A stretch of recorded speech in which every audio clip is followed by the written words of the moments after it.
We're going to toss it over right now to Brian Eckberg, who's standing by with the PlayStation 3 and folding at home. Right, Brian?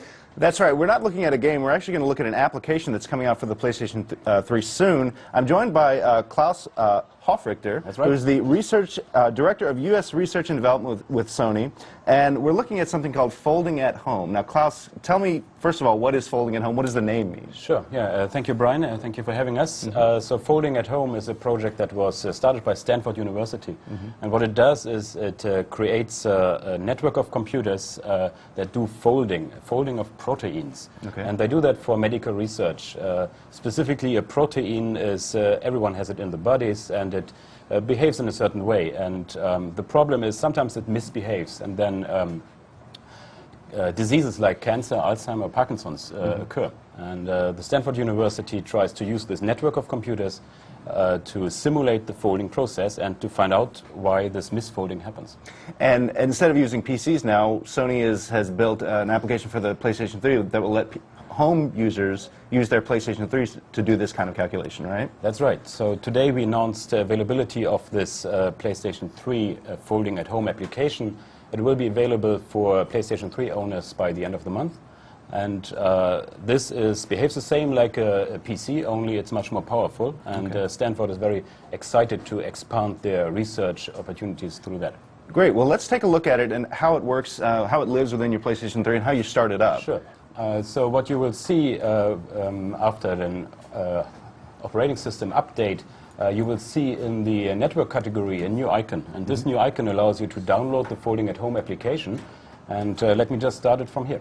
And so you have to download the application and have it run. About how big a download is it? Oh, it's a 40 megabyte download, so it's really not a big download compared to videos or game demos. And when will it be available? By the end of the month. Okay, so once you've downloaded, then you're met with this screen. Now, it's important to know that this is not an actual, this is sort of a demo, right?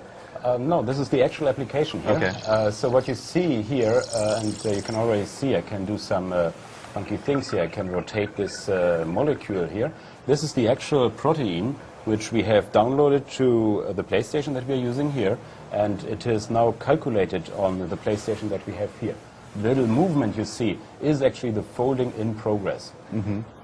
So, and I don't know if people can see, but at home, in the background, you have a map of the United States, in fact, the entire world, with tiny little dots of light. What do those represent? Right, let me show you. We have a different visualization mode, so I can put the molecule a little bit aside, and then we can rotate the world and also have a broader look.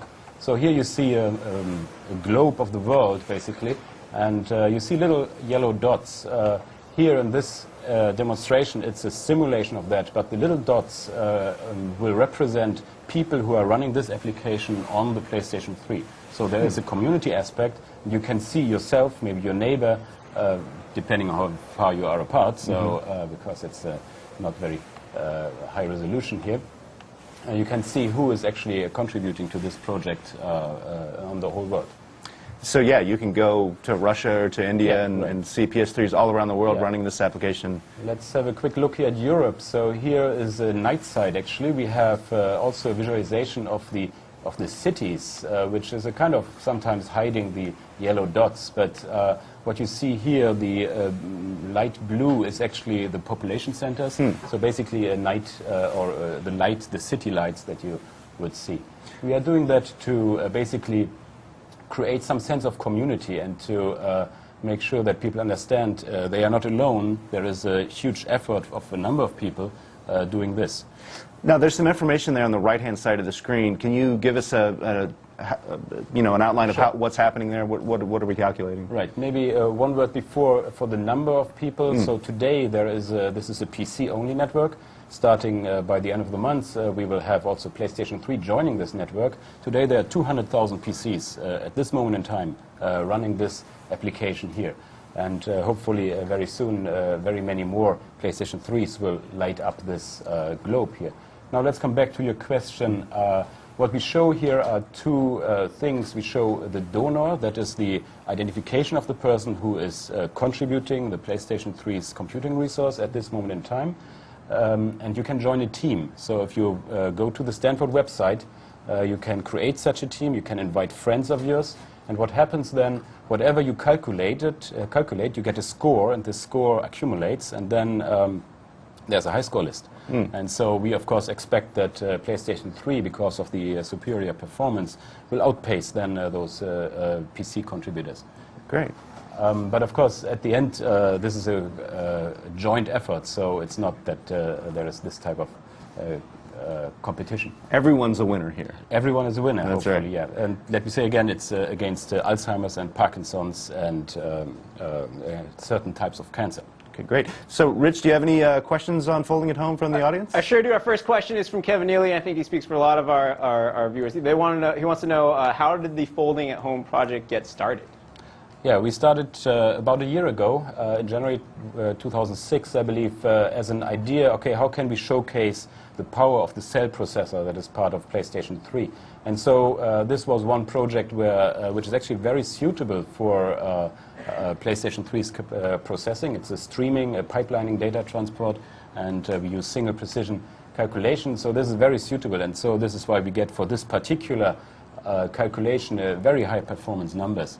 And so we met with the Stanford people, and they are, of course, highly delighted to have additional computing resource. And just to compare with our PlayStation 3, we need about 10,000 contributors to match what PlayStation has today. There are 2 million PlayStations sold already, I believe, and there's, of course, hope from Sony's side to sell many more.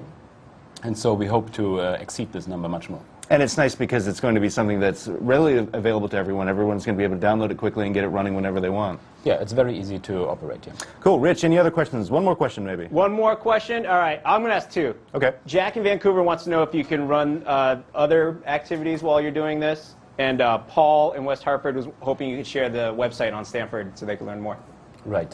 So the Folding at Home, of course, uses all the cell computer resources. So specifically, if you're interested, we're using 5 SPUs in parallel to do this processing. So it's not possible to run a game in parallel.